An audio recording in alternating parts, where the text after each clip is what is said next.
Adventures of Irvingman!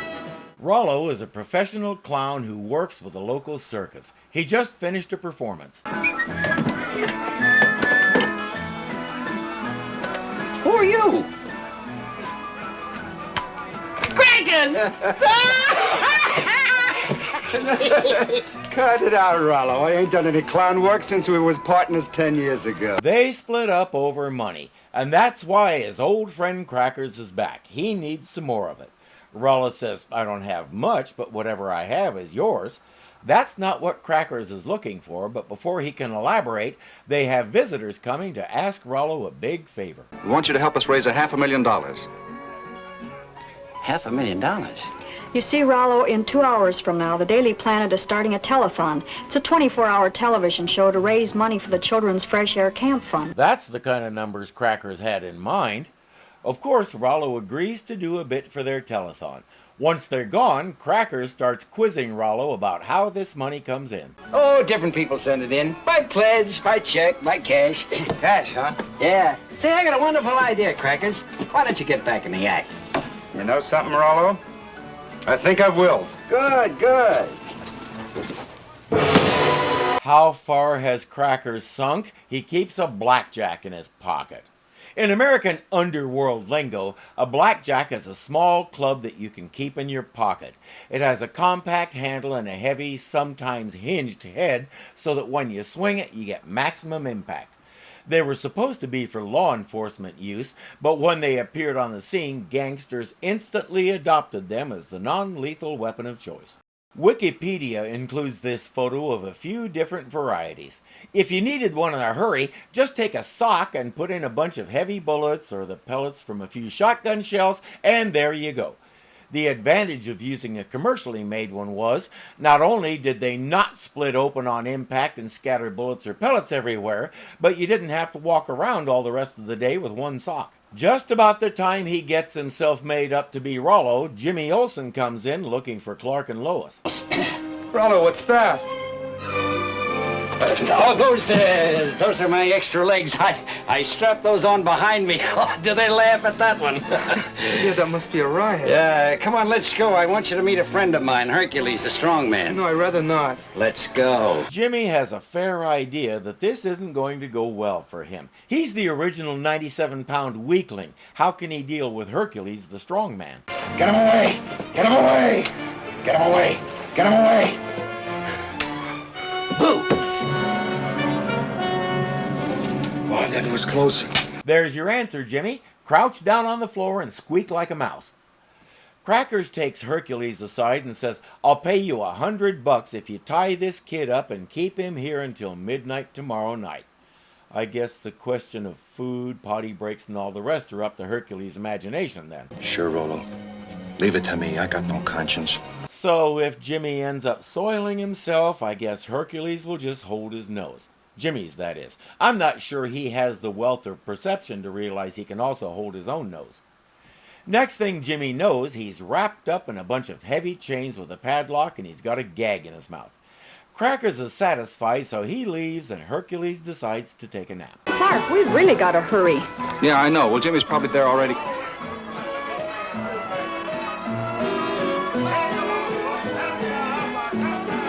He's been going around x-ray peeking into every tent they pass. You have to do that when you don't know which one the dancing girls are in. That's right, Clark Kent is a peeping Tom. He comes up with a way to ditch Lois and get to work.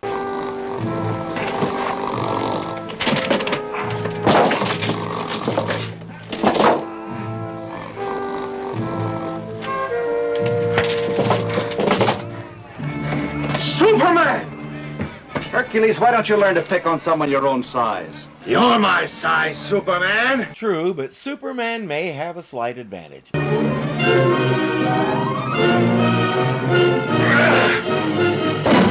Does he not realize why the guy is called Superman? He brushed 450 pounds aside like a fly, but this 150 will get him. Dancing a little close there, aren't you, Hercules? Superman didn't like that dance. He prefers the hokey pokey. I think he may have said so once. That may be how it became the most popular dance of 1953. I wish I was making that up.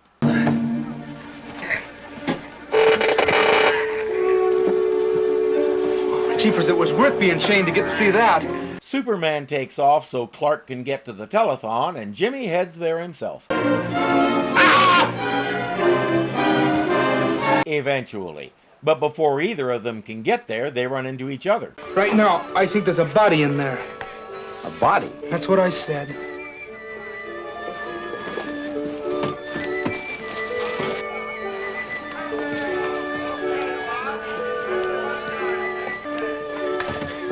There, see? Rollo. Rollo, you all right? Oh.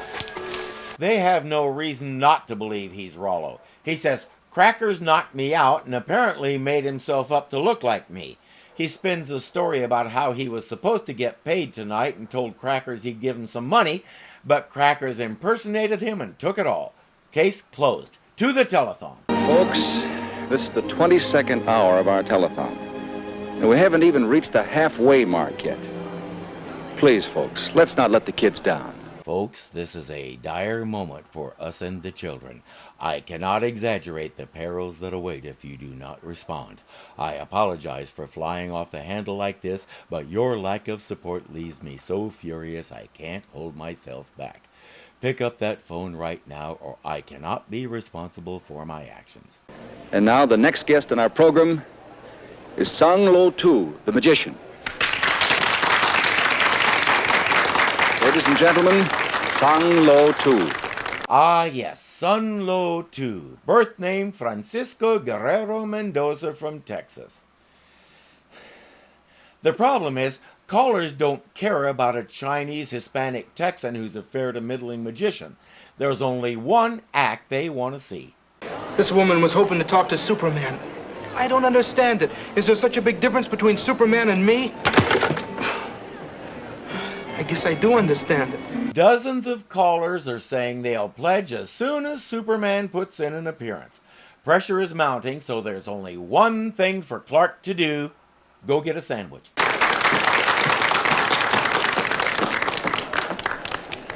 Ladies and gentlemen, I know you've all been expecting Superman to make a personal appearance here, but Superman! What sort of act does he do? He makes a speech.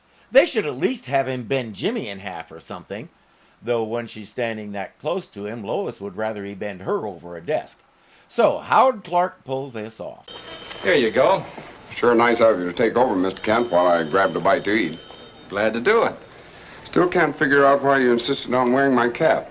I don't feel comfortable without it. Well, I couldn't watch properly without it, now could I? I hadn't thought of that. Well, thanks again. You bet. Good thing the guard has that same upswept hair and chiseled profile. Meanwhile, Rollo has woken up from his latest bop on the head. His hands and feet are tied, but there's a nice big pair of scissors on the dressing table if he can get to them.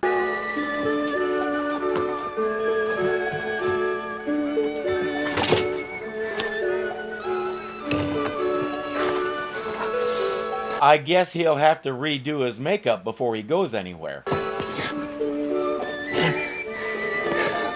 Or not. That's not pancake makeup, that's high-gloss enamel. That's why he leaves it on for months at a time. He has to remove it with turpentine. As the money pours in and the goal is reached, Crackers is doing Rollo's entire routine, but he puts a slightly different finish on it. Are you through, Rollo? We've got a pretty important announcement to make. Not yet, Kent. I'm just starting. What do you mean? Just this. Rollo, that isn't very funny. That's right. But if you know what's good for you, keep right on laughing. Make like it's part of the act. Better do as he says, Lois. Everybody will think this is a comic exit, and that's the way I want it, understand? Get that money in the bag. Come on, Lois. Lots of the money is in pledges or checks, but there's a good $200,000 in cash. Gotta love the good old days when you had the equivalent of $2 million just sitting around in a pile with one security guard who's more interested in his sandwich and his cap than he is in keeping that kind of cash secure. Throw in a Latino Asian magician, and a lot of people think we should return to those days. Before he leaves, he reveals that he's not really Rollo, but that doesn't help anybody much. The real Rollo has gotten loose from his ropes and he knows where he'll find Crackers. Found him. We get a scene with Inspector Henderson and the usual calling all cars montage, but when the police arrive, they find two identical clowns. Since the one being chased always finds a way to go up in these things, Crackers climbs a fire escape ladder to a roof. He has to drop the money to do so. Henderson found it, disappeared with it, and was never seen or heard from again. Crackers is still climbing, with Rollo right on his heels. Literally. Don't shoot, I'm Rollo! He is not. I'm Rollo. Neither one has a gun in his hand, so you have no business shooting either of them. But as we've seen, TV cops in the 50s didn't worry about things like that. Nevertheless, Henderson tells everybody to hold their fire. Up in the sky, Superman is almost there. We end up with a clown fight on a ledge. The sentences you get to put together in this job.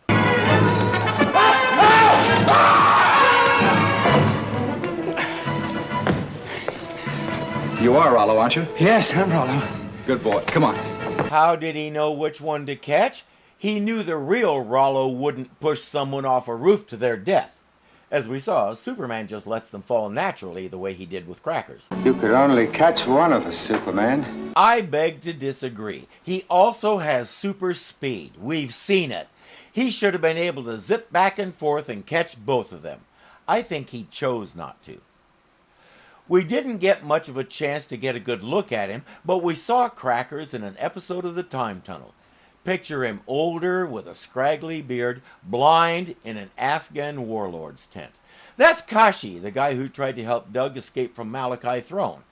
Peter Bracco had a steady career in film and TV from 1932 to 1991. How many actors can say they had that kind of longevity? He died in 1992 at the age of 89. He was one of those flaming liberals who thought people were more important than money, so of course Joe McCarthy blacklisted him for a while in the 50s. Somehow that didn't keep him from working. He also made ceramics and sold them in a shop that he operated out of his house. He found two things and stayed with them his whole life. I'm still trying to figure out what I want to be if I grow up. Thanks for watching, kids, and remember, clicking that like button is cool. Subscribing is even cooler. Leaving a comment is as cool as the coolest person you know.